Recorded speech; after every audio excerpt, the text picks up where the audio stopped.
Je suis Nathan Bruyère du coup, 17 ans, 17 ans, je fais de l'athlète depuis 5 ans du coup. Je fais de l'athlète depuis 5 ans et je suis sur cette école là, donc à Grenoble depuis 5 ans aussi. Donc j'ai commencé l'athlète en même temps que rentrer dans cet internat. Sinon j'ai toujours fait du foot avant.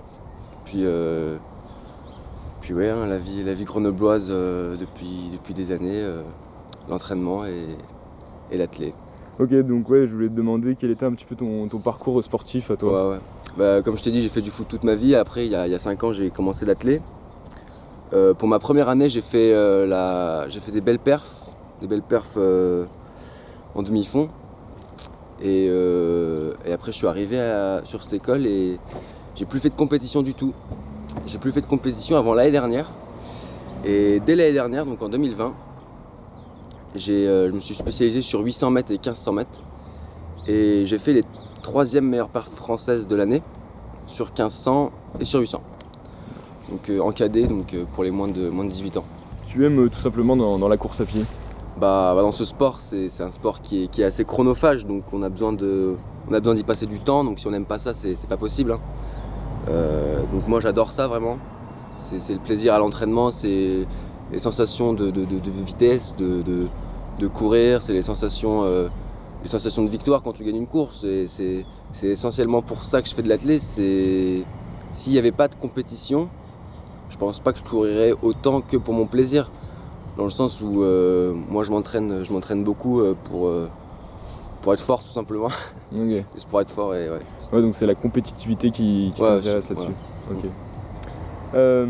Et donc je me suis renseigné rapidement, donc t'es sur 800 mètres ou 1500 mètres. C'est ça, ouais. Est-ce que tu as une préférence entre les deux courses et si oui, pourquoi?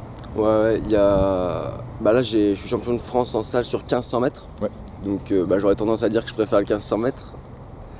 Mais c'est surtout parce que c'est un effort qui est plus lisse, qui est moins rapide que le 800 mètres. Ça demande moins de vitesse et c'est surtout moins stratégique. Et en stratégie, en tactique, je suis pas forcément très bon.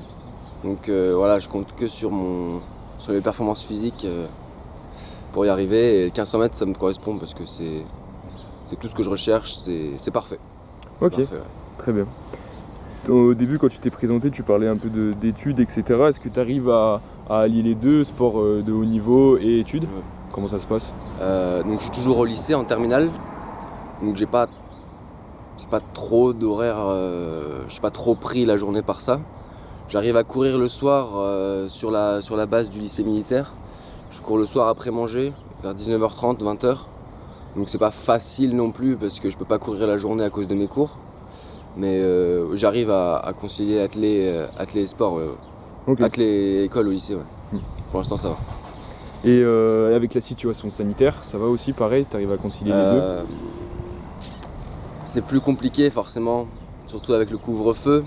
Les athlètes ils ont tendance à s'entraîner le soir, puisque la journée ils travaillent ou ils ont cours. Et avec le couvre-feu c'est plus difficile de s'entraîner, en groupe en tout cas. Donc je m'entraîne tout seul quasiment toute la semaine. Mais sinon je rejoins mon groupe, je rejoins mon groupe le midi quelquefois, le week-end, tout ça. Donc c'est vrai que cette situation sanitaire ça n'a rien arrangé. Ça n'a rien arrangé et ça félicite rien. Mais pour tout le monde. C'est sûr. Avant de parler de ta victoire, quel est tu l'as un petit peu évoqué, mais si tu peux le rappeler, quel est ton palmarès à ce jour du coup? Ouais, alors l'année dernière du coup je suis 3e au bilan français. Les bilans c'est les performances de tous les Français de ton âge sur ta course quoi. Donc je suis 3e au bilan 800 et 1500, donc des 18, des cadets.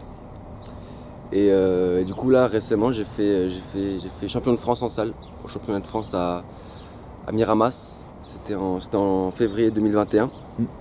Et ouais j'ai fait un chrono 3,50, ça me propulse à la tête des bilans français. Et 14e mondial des U20. Mais du coup dans ma catégorie d'âge, en 2003 je suis 2e mondial pour l'instant. Okay. Félicitations. Est-ce que tu peux me décrire ces émotions que tu as ressenties après cette magnifique victoire? Ouais, après des moments comme ça, c'est des moments qui restent à vie forcément. Moi je m'entraîne assez dur, je m'entraîne après manger, le soir il fait nuit, c'est pas toujours facile à l'entraînement, on se fait mal et tout ça pour une seule course en fait. Et bah, c'est le Graal, hein, c'est la récompense de mois d'efforts et de sacrifice un peu, même si bon, je prends toujours du plaisir à m'entraîner. Mais ouais, c'est vraiment une sensation indescriptible, c'est énorme. Tu as pu la partager avec tes proches, etc. Carrément, ouais. Après, avec la situation sanitaire, la salle, la salle dans laquelle il y a eu les championnats de France était à huis clos, donc il n'y avait que les athlètes dedans et leur coach. Donc il n'y avait pas mes proches sur le moment pour célébrer, mais ouais, j'ai célébré ça après. Ouais. Ok. Ensuite, dernière question. Quels sont tes objectifs personnels à présent? Après mon année de terminale, je vais essayer de rentrer dans une prépa à Grenoble, et qui me permettra de concilier athlé et études. Et du coup là, je pourrais vraiment bien m'entraîner comme il faut, parfaitement. Et cet été, je viserai le titre de champion de France en extérieur sur 1500 mètres. Et cet été, en juillet, il y a aussi les championnats du monde et d'Europe U20, donc pour les moins de 20 ans, pour les juniors. Donc ça va être un objectif à long terme. Et si je dois avoir à très long terme, c'est les JO, c'est le rêve, c'est le Graal, mais il y a encore du travail, je pense.